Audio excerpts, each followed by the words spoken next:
இன்றைக்கி நம்ம இந்த வீடியோவில் பார்க்க போகிறது வந்து ஒயிட் பேர்டுங்கிற படத்தை பற்றி தான் பார்க்க போகிறோம். அதுக்கு முன்னாடி பார்த்தீங்கன்னா ஒண்டருங்கிற ஒரு படம் இருக்குது, ஒண்டர் ஸ்டோரின்ட்டு.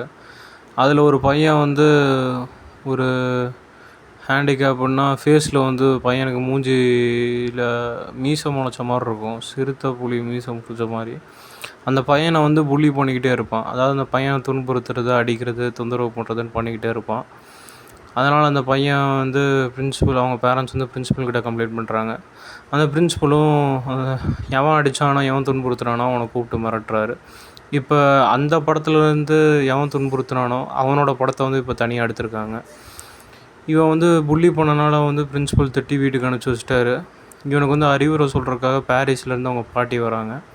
பாட்டி வந்து சொல்கிறாங்க, அவங்க இந்த மாதிரி ஹேண்டிகேப்டாக இருக்கவங்க, தன்னோட ஃபிசிக்கலில் வந்து கம்மியாக இருக்கவங்க, ஃபிசிக்கலாக வந்து சேலஞ்சிங்காக இருக்கவங்க, இவங்ககிட்டலாம் வந்து இந்த மாதிரி அடிக்கிற மாதிரியோ துன்புறுத்துகிற மாதிரியோ எதுவும் நடந்துக்கூடாது அப்படின்னு சொல்லி அவனுக்கு வந்து அவங்க பாட்டி வந்து ஒரு கதை சொல்கிறாங்க. அந்த கதை என்னென்னா அது உண்மையான கதை தான்.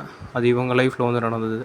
ஃப்ரான்ஸை வந்து நாசி படை எல்லாருமே வந்து ஆக்குப்பை பண்ணும்போதும் வந்து நடந்த கதை தான் வந்து இது. அதில் இப்போ சைக்கிள் ஓட்டிகிட்டு வர்றது தான் வந்து அவங்க பாட்டி. அவங்க சின்ன வயசில் இருக்கும்போது நடந்தது. இவங்க வந்து அப்போ ஸ்கூல் போயிட்டுருந்தாங்க. இதே மாதிரி தான் ஸ்கூல் போயிட்டுருக்கும்போது பார்த்திங்கன்னா ஜூலியன்னு ஒரு பையனுக்கு வந்து இவங்களுக்கு வந்து ரொம்ப பிடிக்கும். ஏன்னா அந்த ஜூலியன் பையன் தான் வந்து ஏதாவது புக் இருந்தாலும் கொண்டு வந்து தருவான் இவங்க பாட்டிக்கு. அது மட்டும் இல்லாமல் அவன் நல்லா பேசவும் செய்வான். அந்த ஜூலியனுங்க பையங்க இருக்கும்போது பார்த்திங்கன்னா எங்கள் பாட்டி ஸ்கூலுக்கு போயிட்டுருக்கும்போது வந்து இந்த நாசி படையெல்லாம் வந்து அவங்க நாட்டுக்குள்ளே வந்து வர ஆரம்பிச்சிட்டாங்க, படையெடுக்க ஆரம்பிச்சிட்டாங்க. அது பாட்டி வந்து அந்த பையன்கிட்ட வந்து சொல்லிகிட்ருக்காங்க. அந்த ஜூலியனுங்கிற பையனை வந்து ஃபிசிக்கலாக சேலஞ்சான பையன்தான். ஏன்னா வந்து அவன் நடக்கிறக்கு வந்து பக்கத்தில் வந்து ஸ்டிக் வச்சு தான் நடப்பான்.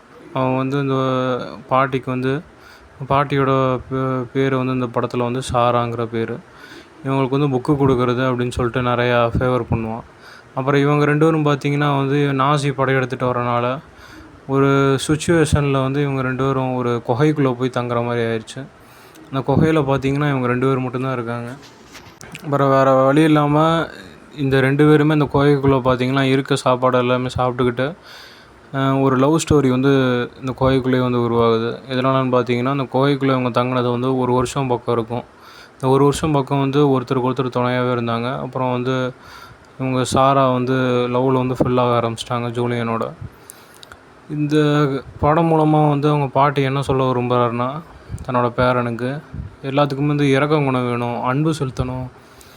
இன்னொருத்தவங்க வந்து நம்மளை விட வந்து ஃபிசிக்கலாக சேலஞ்சாக இருந்தாலும் சரி, இல்லை அழகு இல்லைனாலும் சரி, அவங்களுக்கு அன்பு காட்டணும், இரக்கம் காட்டணும். இரக்கம் காட்டினா மட்டும்தான் வந்து வாழ்க்கையில் சந்தோஷமாக இருக்க முடியும். கூட இருக்கவங்களையும் சந்தோஷமாக வச்சுக்கணுன்னு வந்து அவங்க பாட்டி வந்து இவங்களோட சொந்த ஃப்ளாஷ்பேக் கதையை வந்து சொல்கிறாங்க பேரங்கிட்ட.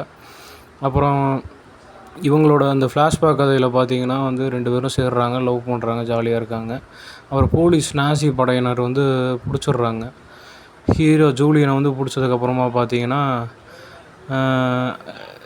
நம்ம ஹீரோ வந்து ஜெயிலில் கொண்டு போய் அடைச்சிட்றாங்க.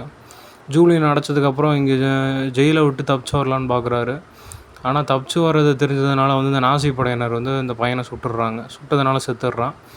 அப்புறம் இந்த சாராங்கிற அவங்க பாட்டியும் வந்து சின்ன வயசில் இருக்கும்போது அவங்க அப்பாவை வந்து எடுத்துகிட்டு போயிடுறாங்க. அவங்க அம்மாவும் பார்த்திங்கன்னா H6ன்னு ஒரு படையினர்னால் வந்து கொல்லப்பட்டுடுறாங்க. இதை அவங்க நினைவு கூர்றாங்க. ஸ்டார்டிங் வந்து கதையாட்டம் சொன்னாங்க. ஆனால் கிளைமேக்ஸில் வந்து என்ன காட்டுறாங்க, இந்த கதையே என்னோடய சொந்த கதை தான் அந்த மாதிரி வந்து காட்டுறாங்க. அதனால் இது வந்து ஒரு ஒண்டர்ஃபுல்லான ஸ்டோரி. இது எல்லாருமே மறக்காமல் பார்க்கலாம். அவங்களோட சைல்ட்ஹுட் மெமரிஸும் சைல்ட்ஹுட் லவ்ஸையும் வந்து நமக்கு வந்து கண்ணு முன்னாடி வந்து